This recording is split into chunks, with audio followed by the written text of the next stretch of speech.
Bueno, conflictos de intereses no tengo ninguno.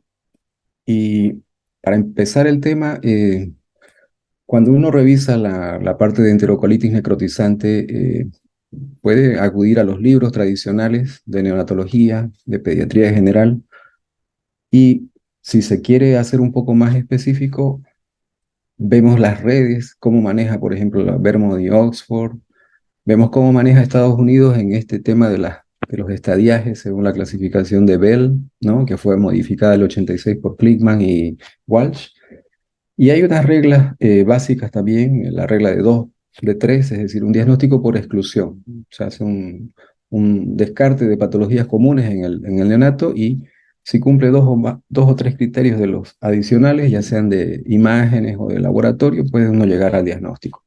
Pero todos en realidad concluyen en que es un síndrome que lamentablemente sigue siendo de etiología desconocida, ¿no? En el que se afecta de manera aguda la pared intestinal y se produce una necrosis intestinal, ¿no? Esto sucede específicamente en el periodo neonatal y tienen su mayor incidencia en el prematuro. Si uno revisa la parte de epidemiología, es bastante notorio que todo está en relación a la edad gestacional, es decir, hay una relación inversa. Mientras mucho más pequeño es el prematuro, mientras más bajo peso tiene al nacer, las posibilidades de que desarrolle una enterocolitis es mayor, ¿no? Sigue siendo el del desorden quirúrgico más común, ¿no? Es una de las indicaciones quirúrgicas en las UTIs neonatales que sigue dando bastante discusión por el momento en el que se hace la cirugía, qué se utiliza para llegar a ese diagnóstico. Y como vemos, la incidencia también es algo variable. En mi país, en Bolivia, lamentablemente no se cuenta con una estadística que uno pueda utilizarla como guía, pero si miramos estadísticas de afuera, podemos ver que la frecuencia va desde 0,2 por mil hasta 11 por mil. Es decir, hay situaciones especiales como en el caso del Japón, que es la incidencia más baja, y otros estudios que han demostrado, por ejemplo, en España tiene 11 por cada 1.000 recién nacidos, ¿no? Y obviamente, como les comentaba, más del 90% de los cuadros se presentan en los bebés prematuros. Hay, hay que tomar en cuenta que en estos últimos años, en estos últimos 50 años, las cosas desgraciadamente no han cambiado mucho en relación a la enterocolitis necrotizante. Los pacientes, por ejemplo, entre 500 y 1.500 gramos tienen hasta un 7% de posibilidades de desarrollar enterocolitis necrotizante. Y esa relación de incidencia hace que estos pacientes tengan una mortalidad mayor. Es decir, hay hasta un 35% de posibilidades de que fallezcan estos pacientes. Y de esos pacientes que son afectados por la enterocolitis necrotizante, más de la mitad, entre el 50 al 60%, requieren cirugía. Es decir, fíjense la proporción de los pacientes que van a terminar en un acto quirúrgico. Y como les mencionaba, los trabajos de Vermont, que fueron del año 64, todavía como que vienen siendo utilizados por muchos cirujanos como una herramienta, como una guía.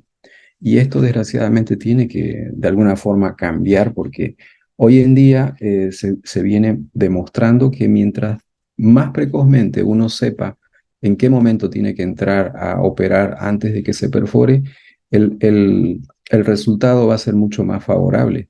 Y sobre todo no vamos a tener este tan alto porcentaje de secuelas neurológicas en los pacientes que sobreviven a una enterocolitis necrotizante. Entonces, algo pasa y es una patología que ha quedado como un status quo, que no se toca muchas cosas y que felizmente aparecieron personas como el doctor Ricardo Feingold, la doctora Mónica Eppelman, el doctor Daneman, que han realmente revolucionado y han movido los conocimientos que se tenía de esta entidad y han aportado una herramienta valiosa que es la ecografía para pesquisar la etapa inicial, hacer un seguimiento posterior de la enfermedad y entrar en ese momento antes de que ocurran las complicaciones severas de la enfermedad.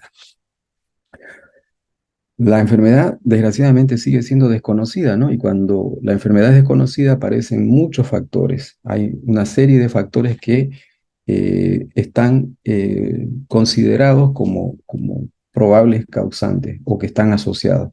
Y eso ha generado que aparezcan una serie de términos, como por ejemplo las enterocolitis asociadas a transfusiones, se llaman TANEC, las asociadas a la proteína de la leche de vaca, a la alergia a la proteína de leche de vaca son las MONIC, y así sucesivamente, cuando hay un patógeno, el BPNEC, y tenemos una lista grande de entidades que en el Journal de of Pediatrics del año 2019 se publica esto y realmente preocupa porque eso muestra que la etiología es multicausal y entonces el hacer una terapia bien ordenada es difícil, entonces los pacientes tendrán que ser individualizados.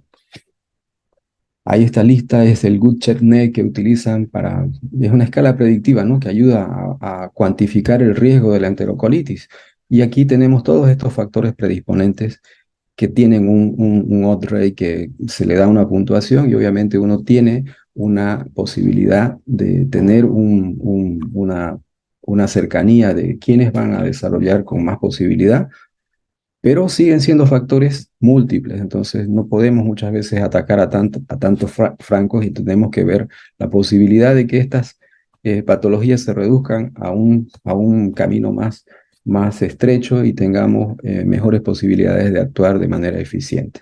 Hay factores protectores, como por ejemplo la leche materna, que ha demostrado ser un factor protector, y los probióticos que también están en boga, ¿no? La doctora Mónica Eppelman ha hecho muchas presentaciones sobre el trabajo de la enterocolitis necrotizante y su experiencia, y ella obviamente hace hincapié a todos estos factores agresores de la mucosa intestinal que van a generar ese sobrecrecimiento bacteriano y por lo tanto llevan a una disbacteriosis de la flora que tanto asociado a la inmadurez de ese intestino y a la inmadurez de las células de defensa que tiene a ese nivel, ocasionan la enterocolitis, es decir, una combinación de factores de riesgo. Clásicamente tenemos estas imágenes de anatomía patológica en la que lo que más llama la atención es la presencia de estas burbujas aéreas en la submucosa, que son el resultado de la proliferación bacteriana y la generación de gases, que van a llevar a la destrucción completa de la pared y finalmente terminan con un adelgazamiento de la misma y su subsiguiente perforación. Las teorías que se han manejado en cuanto a la forma en la que se da esta destrucción de la pared van desde esta clásica, que venía a ser la hipótesis tradicional, es decir, de arriba hacia abajo, es decir, las lesiones se darían en esta teoría que hoy en día ya ha entrado un poco en desuso, es que las lesiones se darían a nivel de la parte superior, de la parte de la vellosidad, donde la disbacteriosis y las bacterias intraluminales harían un papel invasor a ese nivel, dañarían a las células e ingresarían a la submucosa y desencadenan todos estos factores proinflamatorios, es decir, factor de necrosis tumoral, las interleuquinas, todos los factores activados van a llevar a un problema final que es la necrosis y la coagulación que afecta a la submucosa. Se forman estas burbujas aéreas y termina perforándose el intestino. Bueno, esta es una teoría en la que en el momento que se la hizo no se mencionaba para nada estas células de Panet, que hoy en día, desde el año 2013, han entrado en las explicaciones que se intentan dar de la etiología de esta enfermedad. Estas células Panet, al parecer, tienen funciones múltiples y dentro de las más principales estarían estas funciones antimicrobianas. Estas células Panet están localizadas en la base de la cripta, en la parte inferior, es decir, por eso se habla de la teoría de abajo hacia arriba. La otra era de arriba hacia abajo y esta sería de abajo hacia arriba, es decir, estas células Panet tienen una convivencia muy cercana con las células madres de los enterocitos. Van a generar que estos enterocitos proliferen y crezcan de una manera ordenada, es decir, son como que los estímulos para que el, el- el intestino que esté dañado pueda ser reparado de manera efectiva. Pero además tienen su acción sobre los vasos de las vellosidades. Hay un factor que liberan, que es la angiogenina, que provoca que estos vasos se reparen de una manera más efectiva. Entonces, cuando hay una alteración a nivel de estas células panes, se daría un desmoronamiento de toda la estructura de la mucosa intestinal. Y por lo tanto, cuando hay la agresión, hay una disrupción completa de las células panes y van a generar que los enterocitos no se puedan regenerar de manera ordenada, queden espacios permeables, se liberen todos estos factores de proinflamatorios, ¿no? Las interleuquinas, el factor de necrosis tumoral, todo esto va a llevar a un camino de la destrucción progresiva de todos los elementos estructurales de la pared intestinal que terminan finalmente en procesos de trombosis y formación de espacios donde toda la parte microbiana, los factores tóxicos que podrían haber en la luz intestinal ingresan a la submucosa y harían una translocación bacteriana con proliferación de gases y la formación de la neumatosis. Esta es una de las teorías que el año 2013 Steven McElroy ha propuesto y que es, dentro de las muchas que se maneja, la más aceptada dentro de los neonatólogos. Entonces, la patogenia de la entidad afecta a cualquier parte del intestino, pero tiene predilección por algunas áreas, ¿no? Generalmente vemos que el lado del cuadrante inferior derecho, es decir, el ilion terminal y el colon ascendente son los sitios que generalmente tienden a afectarse más. Nosotros, como mencionábamos, el año 1986 recién se hace esta modificación de los criterios de Bell, en la que además se agregan otros elementos a tomar en cuenta para considerar cómo está progresando esta enfermedad. Pero esta fecha también suena un poco distante, entonces también es una llamada de atención porque algo anda mal porque se puede quedar tanto tiempo una entidad sin haber sido puesta en consideración, sin que se haya hecho un consenso al respecto. En el manejo de estos pacientes, la gran mayoría lo hacen de manera clínica, es decir, más o menos el 70% de los pacientes tienen una evolución que únicamente con los cuidados médicos no llegan a requerir la cirugía, pero hay un 30% de que sí lo van a requerir, es decir, estamos hablando de un 12 a 31% de todos esos pacientes se van a perforar y lamentablemente aquí tenemos otro problema, que solamente los cirujanos actúan cuando ven signos de perforación. Y eso también es un problema mayor, porque la perforación del intestino lleva a que esa mortalidad habitual sin perforación, que es más o menos entre un 20 al 30%, se duplique. Cuando el paciente se ha perforado, ya más o menos tenemos entre un 50 a 60% de posibilidades de que el paciente fallezca. Entonces, lo ideal, como vamos a ir viendo en el transcurso de la charla, es que lleguemos antes de la perforación y sepamos realmente en qué momento el cirujano debe actuar. La parte radiológica ha seguido siendo uno de los elementos, viene a ser el gold estándar, ¿no? Es la forma en la que evaluamos y la mayoría de los centros la van a tener a disponibilidad todavía y obviamente uno tiene que conocer cómo es la distribución del gas en el abdomen del, del paciente neonatal. Entonces, normalmente lo que uno hace, me van a permitir hacer un raya, lo que uno hace es dividir el abdomen en 4 cuadrantes. Y esa distribución del aire dentro del abdomen debe estar más o menos equilibrada. Tenemos que tener un aire suficiente en el cuadrante superior derecho, en el cuadrante inferior derecho, superior izquierdo, inferior izquierdo. Es decir, tiene ese patrón en mosaico, no hay separación de las asas, es una línea bien delgada, muy sutil, ¿no? Y está distribuido de manera uniforme. En estos 4 cuadrantes vamos a tener la distribución del gas de esta forma. Es lo habitual. Y esa placa la podemos tener en los estadios iniciales de una forma normal, ¿no? O sea, podemos tener simplemente la sospecha clínica de que el paciente está cursando con una enterocolitis porque empieza a tener un débito, porque la pancita se le ha distendido un poco, y nos puede dar una radiografía normal, o podemos empezar a tener cierta dilatación, pero todavía sin la pérdida de ese patrón hemosaico.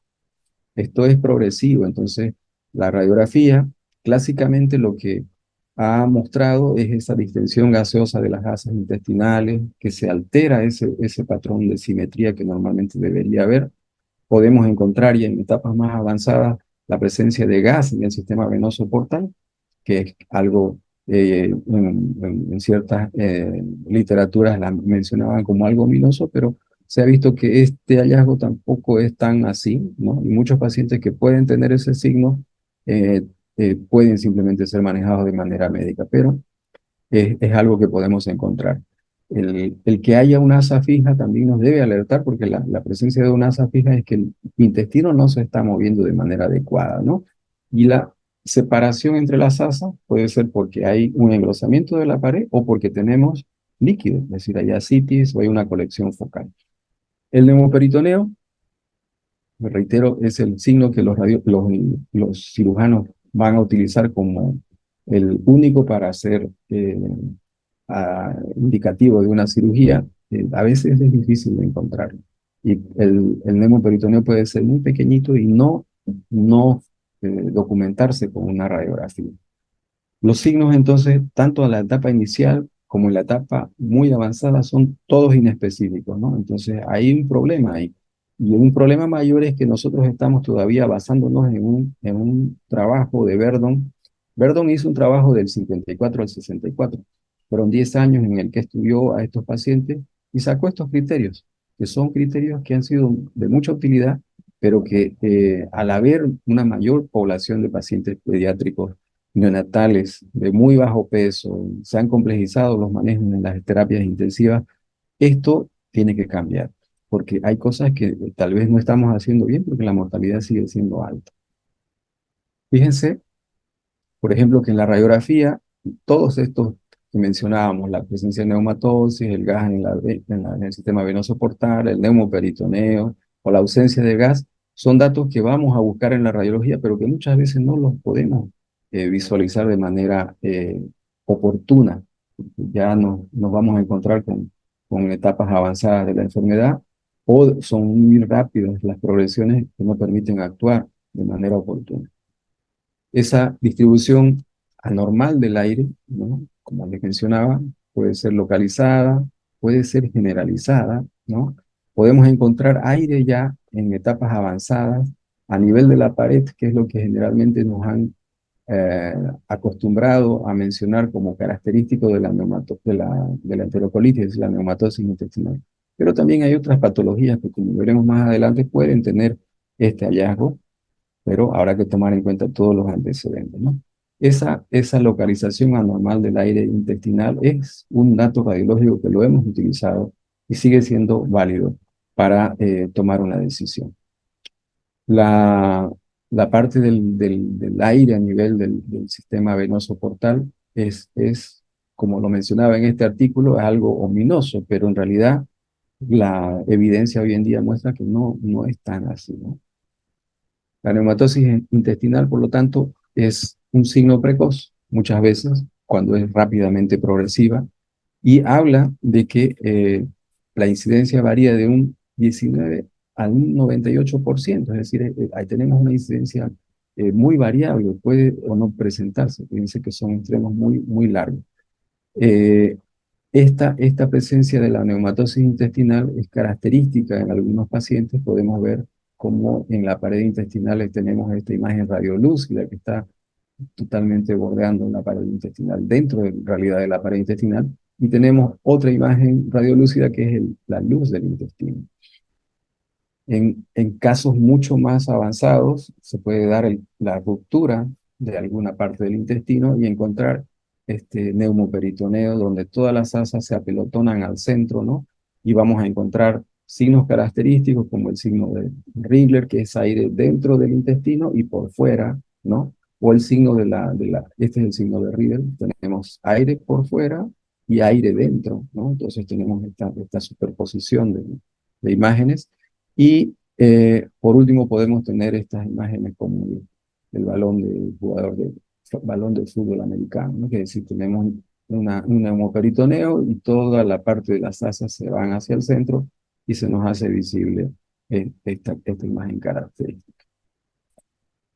La proyección en perfil con el rayo horizontal también ha sido utilizada y sigue siendo utilizada para pesquisar presencia de gas en pequeñas cantidades, porque el aire por la gravedad siempre tiende a localizarse.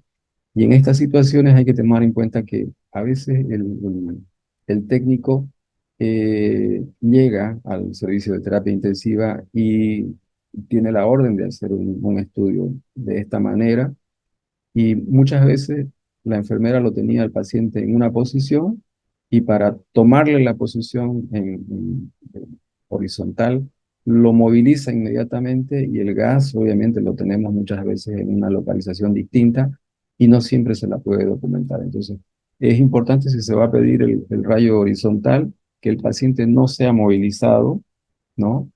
En el momento que es decir, previamente, por lo menos una media hora, no tendrá que ser movilizado para tomarse la radiografía y tener la posibilidad de documentar aire en una posición superior. Estos son los perritos que hacían bulla. Ahora pasamos al tema que más nos apasiona, que es la ecografía. La ecografía básicamente, si uno revisa los artículos, hablan del tema del engrosamiento de la pared intestinal, de la neumatosis, de la presencia de gas venoso a nivel portal, de la citis, de la presencia de colecciones. Es decir, todo lo que normalmente se hablaba en la radiología, también lo vamos a encontrar en ecografía. Pero vamos a ver las ventajas. Hoy quisimos hacer un poquito de imágenes propias, pero tuvimos problemas con la grabación, que esto felizmente una de nuestras residentes logró pasarlas. Pero fíjense, tenemos un paciente ahora en el servicio de terapia intensiva de mi hospital que está cursando una enterocolitis. Entonces, ha sido una de las oportunidades de verla de cerca, ¿no? Y documentar todos los hallazgos que uno normalmente pesquisa en la enterocolitis en pacientes que son críticamente enfermos. Fíjense que está con asistencia respiratoria mecánica, está muy invadido, es un paciente de 1,2 kg, es muy pequeñito y ha tenido un desenlace muy inestable. La ecografía tiene grandes ventajas. Fíjense, la ecografía, si uno analiza este cuadro que lo presentó un profesor colombiano, esto, fíjense, nosotros cuando vemos, por ejemplo, el grosor, el grosor de la pared intestinal por la ecografía, si bien tiene una sensibilidad muy baja, cuando nosotros definimos que realmente está grueso o está muy delgado, la especificidad es del 96%. Tenemos una especificidad bastante alta para ver este grosor de la pared. La perfusión es algo que también podemos valorar, ¿no? Y la presencia de colecciones. La colecciones focales es algo que la doctora Mónica Eppelman lo recomienda. Es decir, no se enfoquen tanto en buscar neumatosis. Ella dice, ubíquense, busquen las colecciones focales, porque esto, fíjese, la especificidad es del 98%. Y cuando encontramos colecciones focales, estamos ya en un escenario totalmente diferente. Este paciente tiene una posibilidad alta de estar perforado. Entonces, esa colección focal habla de que el cirujano tiene ya luz verde para actuar. Y así como pueden ver la sensibilidad de la ecografía, si bien en algunas circunstancias es baja, su especificidad es alta. Tiene un valor predictivo positivo en el caso por ejemplo, de definir en qué caso uno puede pensar en que el intestino está yendo a una necrosis, cuando el flujo obviamente de estar hiperémico pasa a tener poca vascularización y de eso se adelgaza la pared. Entonces, esa sensibilidad y especificidad es muy importante, además que permite no irradiar al paciente, permite repetir las veces que sea necesario. Y en equipos neonatales, neonatólogos que se han entrenado para hacer el seguimiento, porque la enfermedad tiene a veces sus subidas y bajadas, tiene una evolución tórpida, se asocian otros tipos de problemas en el manejo de estos pacientes, la ecografía puede ayudarnos no solo a definir el problema abdominal, sino también problemas a nivel sistémico. Entonces, fíjense claramente cómo la ecografía en los diferentes momentos, usamos estos criterios de Bell y modificadas por Klickman y Walsh, en los estadios iniciales, donde hay hiperemia, ¿no? Tenemos la posibilidad de documentar esa hiperemia. Entonces, aquí uno puede en ninguno de los momentos pasar algo por alto, porque en todas las etapas pesquisamos gas intramural, sí lo podemos hacer con ecografía. Vemos engrosamiento transmural, sí lo podemos hacer. Obviamente con radiografía también lo podíamos hacer, pero tiene momentos en los que no se puede realmente evaluar. Ausencia de flujo definitivamente no lo podemos ver por radiografía, pero sí por ecografía. El aire y el líquido libre hasta en pequeñas, en ínfimas cantidades, uno puede documentarlo adecuadamente. Entonces tiene grandes ventajas la ecografía. Entonces, la ecografía, repitiendo un poco, nos permite ver líquido libre, ver cómo está la pared del intestino, su morfología, su peristaltismo, la vascularización. Es decir, nos aporta una información inmediata y funcional. Con las imágenes que uno está acostumbrado a ver de ecografía, hay que recordar que siempre uno empieza con un registro en escala de grises. Entonces ahí mira de manera ordenada, hacemos esa división mental, si se quiere, en 4 cuadrantes, pero somos ordenados en que no se nos pase ninguna área. Empezamos por el cuadrante superior derecho, hacemos el estudio que normalmente hacemos para una ecografía abdominal y nos vamos concentrando en el movimiento intestinal. Es importante mostrar la motilidad. Hoy en día los equipos tienen posibilidades de grabar videos cortitos que además nos van a permitir mirarlos en forma retrospectiva y determinar si el intestino se mueve bien o hay alguna alteración en ese movimiento. Entonces, algo que siempre se insistió era mirar el gas en la pared intestinal, pero también hago eco de las palabras de la doctora Mónica Eppelman, que ella dice, yo la verdad siempre tengo mis dudas cuando veo aire en la parte superior, porque de hecho el aire tiende a subir. Ella únicamente dice que hay neumatosis cuando el aire también se lo ve en la parte inferior, es decir, está atrapado en la pared del intestino. Y así como vemos aire, también podemos ver estas colecciones, ¿no? Vemos colecciones líquidas, el adelgazamiento de la pared. Vemos, si ponemos en los siguientes diapositivas, vamos a mostrar los cambios con el Doppler. Y aparte del engrosamiento, podemos ver si está con suficiente vascularización o si su motilidad es adecuada. Fíjense aquí, por ejemplo, intentamos hacer este video, no sé si va a funcionar. Pero preguntarle, a ver, déjame una cosita que no, por favor.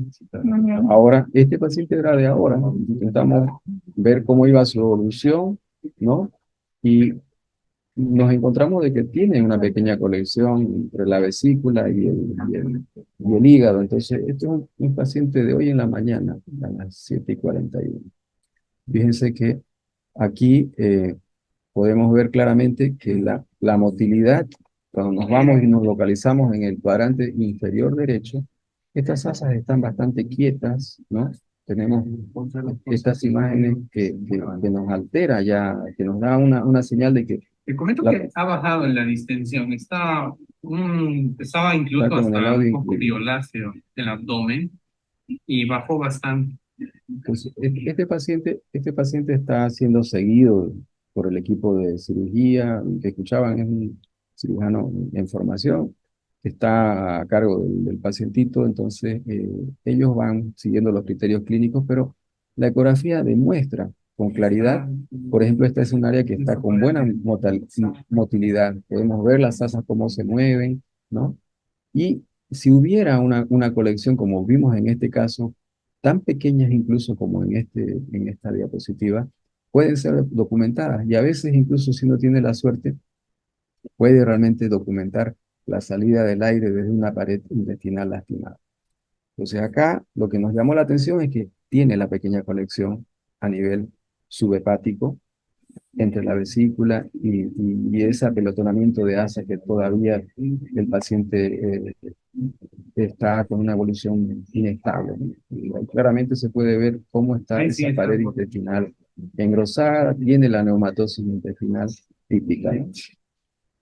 Entonces, si a eso uno le suma el Doppler, pues de estos artículos que inicialmente sacaron el doctor Ricardo Feingold y Daneman, mostraron que uno haciendo pesquisa ordenada puede ver cuando la vascularización es normal, ¿no?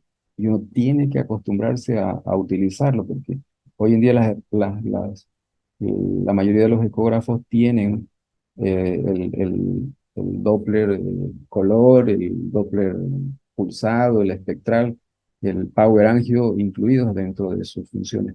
Entonces hay que utilizarlos y ver cómo se los puede aplicar para este tipo de patología.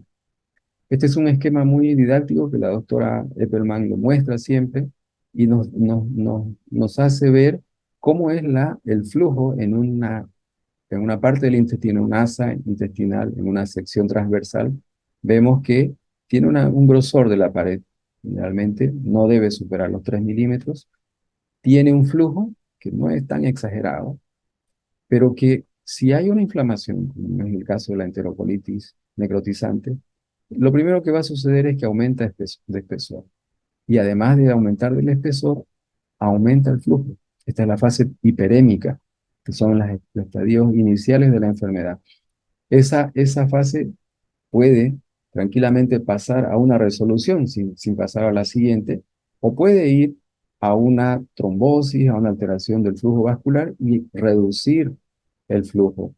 Por lo tanto, esta parte del intestino, en una etapa posterior, va a empezar a adelgazarse y al adelgazarse, como verán acá, tiende fácilmente a romper la pared. Entonces, uno puede documentar los diferentes estadios. Ella, igualmente, la doctora Eppelman, hace una nueva diapositiva sobre este tema y menciona, pues, de lo normal puede pasar a la fase hiperémica y aquí de la hiperémica directamente resolver. O sea, no llega a los estadios posteriores, pero si progresa igual a una etapa más de menos vascularización, puede volver a la resolución, es cierto, pero una gran mayoría de los pacientes hacen estrecheces. Y si la cosa sigue peor y hay una progresión hacia la perforación y el adelgazamiento de la pared es muy notorio, pues obviamente la perforación en estos pacientes empeoran y ensombrecen el pronóstico, ¿no?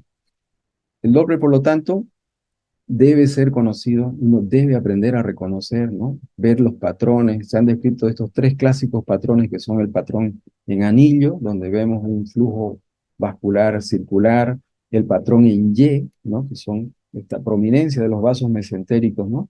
Distales a la subserosa. Y también tenemos el patrón en cebra, este patrón en cebra, ¿no? Que en realidad son las válvulas conniventes, ¿no? Sobre todo yeyuno y duodeno, ¿no? Porque ya hacia ilio estas válvulas se hacen mucho más delgadas e incluso desaparecen. Pero son los tres patrones descritos que uno podría encontrar en la etapa de hiperemia, ¿no? Así podemos ver entonces que algunas asas pueden tener hiperemia, como en este caso, y la del centro está con neumatosis y está adelgazada. Este es el momento en el que el cirujano tiene que actuar, porque no podemos esperar que se perfore, porque como verán más adelante, ya cuando hay perforación, cuando encontramos esta asa adelgazada y algo de colección focal, el pronóstico de estos pacientes se ensombrece. Igualmente acá otra asa muy llena de burbujas aéreas y una colección organizada con tabiques. Esto ya habla prácticamente de una complicación, ¿no? Siempre hay que acostumbrarse a hacer videitos, perdonen, videitos cortos de las imágenes que vamos viendo, porque esto nos permite hacer un análisis retrospectivo y siempre uno tiene que hacer un manejo lo bastante rápido, hay que tener una serie de parámetros porque el paciente es crítico y no podemos muchas veces prolongarnos en el estudio. El aire libre, también recordando las palabras de la doctora Eppelman, es importante fijarse cuando hay aire libre que esté inmediatamente debajo del músculo, como en este caso, esta línea ecogénica es el aire Y todas estas líneas horizontales es la reverberación que hace ese aire, pero el aire para que sea considerado que está por fuera del intestino debe estar muy pegadito a la pared muscular. También se puede hacer un registro cuando tenemos gas en el sistema venoso portal, podemos hacer un Doppler espectral y podemos encontrar ese sonido característico del aire, ¿ya? Los detalles técnicos importantes que son vitales, se debe usar mucho gel. Uno prácticamente tiene que flotar en el abdomen, no debe hacer una compresión porque es un paciente muy inestable. Si pudiera tener un calentador es ideal porque el paciente está dentro de la unidad, no debería meterle un gel a temperatura ambiente porque eso altera la estabilidad del pacientito que está demasiado frágil. Si el paciente no tiene una buena saturación o empieza a desaturar, hay que parar, hay que hacer una pausa, no se puede seguir con el estudio. Algo que nos ayuda mucho es mirar la radiografía. La radiografía nos va a decir más o menos, porque generalmente es el estudio que más se tiene, y además que se han hecho varias radiografías, ver qué asas o qué sectores de esos cuadrantes que vimos son las probables que tengamos que examinar con más detenimiento cuando hacemos la ecografía. Hay que ver si hay gas venoso portal, mirar los cuatro cuadrantes, no olvidarse de hacer pequeños videos y mirarlos después para ver cómo se comportan esas asas. Y concentrarse sobre todo en el cuadrante inferior derecho, porque es el punto donde más posibilidades de encontrar enterocolitis necrotizante tenemos, sobre todo en el prematuro, porque en el paciente a término generalmente ya es más colon, ¿no? Hay que buscar las colecciones focales y tal vez es algo en lo que uno tiene que centrarse. Más que buscar neumatosis intestinal, hay que ver si ya lo tenemos al paciente en una etapa avanzada, ver si no hay colecciones, porque si hay colecciones de ese paciente y son colecciones tabicadas, bien organizadas, ese paciente ya se perfora. Hay que ver la perfusión, como vimos, y eso va a depender mucho del equipo que tengamos, ¿no? Y de la instrumentación que le demos al equipo. Hay un protocolo que la doctora Evelman lo ha socializado mucho y es el que uno tiene que hacer. Ellos hacen, por ejemplo, en el grupo de trabajo que ella tiene, hacen eh, dos protocolos, uno para de día y otro para de noche. En el de día se centran, porque tienen más tiempo, hay más personal, en buscar la neumatosis intestinal. Y obviamente ver si hay colecciones focales y ver el flujo, ver todos los detalles que hemos hablado. Pero en el protocolo para la noche, lo que más les interesa ver es que se busquen colecciones focales. Son esos los que van a determinar si ese paciente debe ingresar a quirófano o no, ¿no? Hay que ver todos los pormenores para hacer el esfuerzo de acostumbrarse a grabar, a hacer pequeños videitos.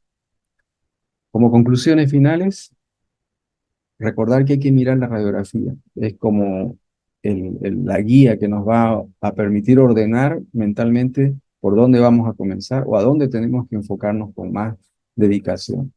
La ecografía abdominal nos va a determinar líquido libre, ver cómo está el movimiento intestinal, nos muestra el espesor de la pared, nos permite a través del Doppler ver esa vitalidad del asa, ¿no? Nos permite documentar pequeñas, incluso hasta una burbuja de aire. Entonces, podemos llegar a ser muy exquisitos con la ecografía si nos proponemos.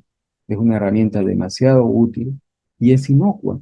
Entonces, esta eh, posibilidad de disponer de un ecógrafo en las unidades de cuidados intensivos no debe pasar por alto. La gente tiene que involucrarse, los neonatólogos, los terapistas tienen que aprender el manejo del ecógrafo, porque es como un monitor más, es una herramienta por demás de útil.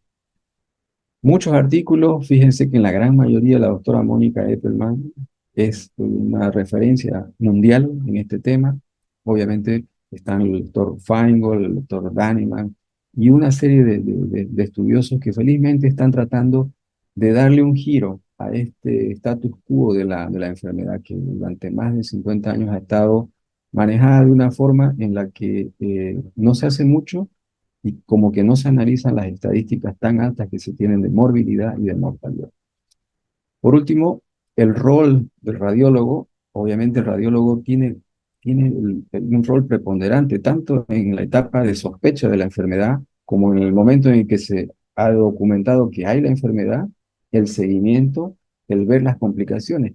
Pero en el tema de decidir, por ejemplo, y ser parte de en qué momento inducir al cirujano, al grupo de cirugía, tiene también la necesidad de confiar en la persona y obviamente esto se hace consensuando, haciendo charlas, analizando, revisando los temas, porque esto definitivamente, si uno se adentra en hacer la ecografía rutinaria a estos pacientes, uno puede saber exactamente antes de que se perforen y evitar que los niños se nos vayan a morir entre un 50-60%. Es decir, la cirugía precoz antes de la perforación le cambia la historia a estos pacientes. Entonces, es por demás importante el rol del radiólogo o del ecografista o del neonatólogo que hace el entrenamiento en la ecografía. Eso sería todo. Muchas gracias por su atención.